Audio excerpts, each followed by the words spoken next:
But I was watching a show, and Teresa the Long Island Medium was on there. And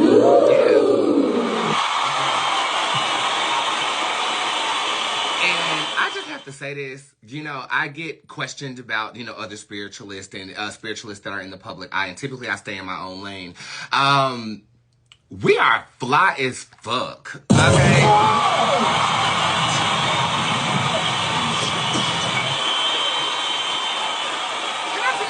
I don't know if it is because our flesh acheron needs to be a representation of the beautiful nature of spirit or whatever, but she pumped out there in this denim number with this high-ass hair, bitch, and these silver chrome nails.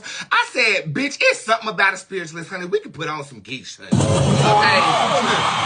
don't know what it is. Okay? And I was questioned about what she did by my nail technician, and she was basically like, is that how it works, Bootz? I said, she's a medium, okay? I dwell in the land of oracleism, which means that I'm a jack of all trades. I tap into mediumship, but I am not predominantly a medium. So think about it like this. If she was to go to the gym, she is at the machine that works with her connection with spirits communicating messages with her from the other side. I hit all the machines in the motherfucking gym. Okay?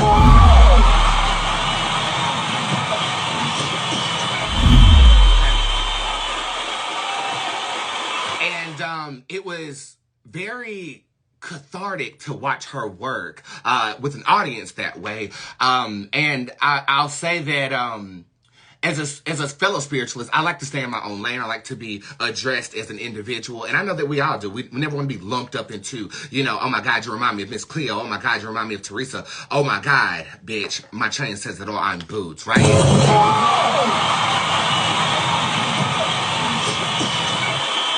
And I typically don't do this, but when I saw her work, I just want to give all of my fellow spiritualists their flowers. Aww. It is not easy what we do. It is not easy knowing that you're gifted and have been a black sheep your entire life, and you still open yourself up to express spirituality in a way that could be perceived as different. And to see her on a national scale, fashionable and representing us in a way, I just aim to not only uplift my audience, but represent spiritualists in the same form or fashion. She said something at the end of her interview with Kelly. She said, I'm not for everybody, and neither am I. Okay, we are definitely an acquired taste, but watching that made me appreciate the taste that you guys have acquired for your Bootz even more. Thank you so much, and shout out to all fellow spiritualists. We are in spiritual warfare. I mean, if you haven't noticed, I'm a general in that war. You might be a chief in that war, or whatever it is. You know what I'm saying? But I just want you to know, I see you. I understand what you go through more tangibly now than ever, and maybe one day we all can have like a roundtable discussion about the spiritual texture of America or something like that. Maybe that's my calling, to facilitate something of this nature. But for now, what I'm going to say is I see you. I believe in you. Your audience sees you. Your audience believes in you. Keep giving them your best, even though you don't feel your best. That leads me to the word that I want to give you. What do you do when you feel like you've done your best and it was not good enough? What do you do? Aww. I'm going to let you guys answer that in the comment section.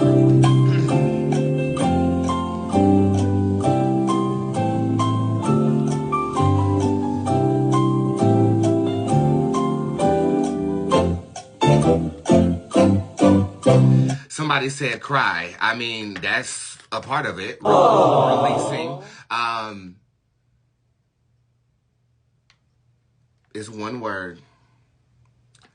Faith.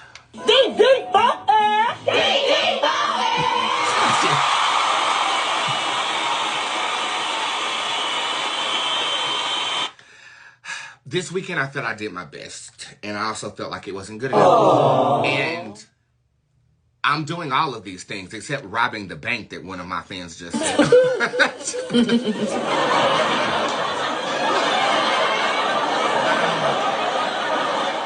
There's a moment of processing, there's a moment of release, and then there's a moment of contemplation where you think, well, have all of my works been futile? And I'm here to let you know, no, they aren't futile. You have to develop a faith in something other than yourself and bank on the memories in which that faith got you out of the sunken place.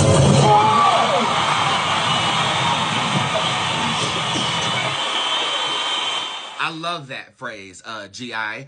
She said, faith until you make it. I love that. It's so much better than faking it until you make it, because if you fake it, when you make it, you still gonna be fake.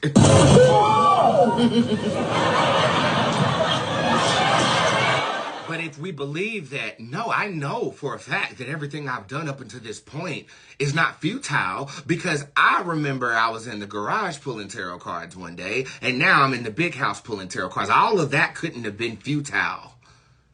Understand?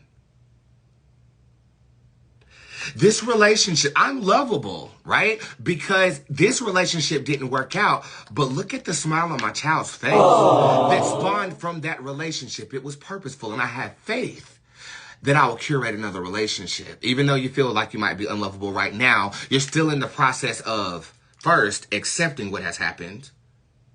2, grieving the expectation. I'm in that process right now. Well, I'm in between that and the third step, which is releasing that, and then reaffirming your faith.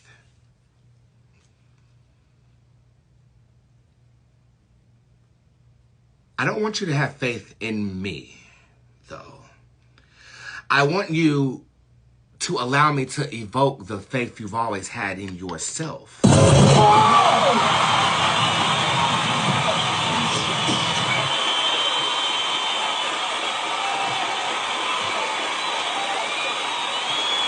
And up in those processes, you might be casting spells, you might be cursing bitches out, bitch, that might give you a Lexapro prescription, but if we understand the process,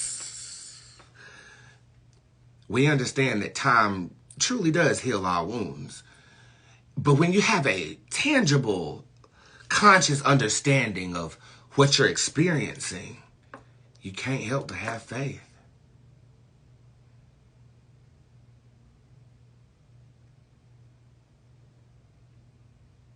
I have faith in all of you. Thank you for listening.